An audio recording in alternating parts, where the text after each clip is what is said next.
So kamong mga NPA, taas na inyong kamot. Daghan mo na kare, sir. Gara rama. Taas kamot. Kinahanglan magsabot kita. Ako, wa ko maingon nga magpatugat og ako. Ako'y ma-presidente. Magsabot kita. Manak gyud mo sa bukid.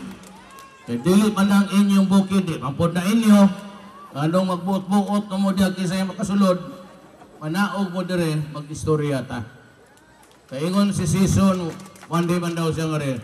Ingon ni season, uli lang ko basta si Duterte ang ma-presidente. Bas hindi ko ma-presidente, kamo mga NPA, mag-inay lagot ang istorya. Ay na kaya ng patay kay Ginoo ko. Kinabuhi. Ugma likayan ninyo ng patay. Ayun na lang ng napaka ng mga pulis.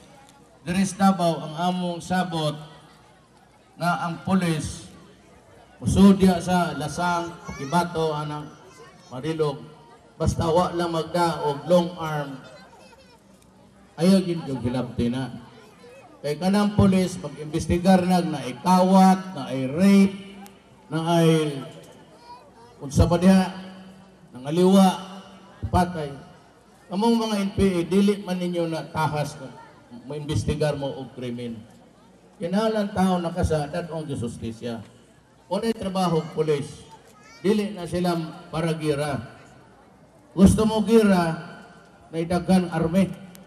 Kana, kinikitay mo gida. Sige, kana. Antod sang turan. Pero kaning mga pulis, ayaw kayo.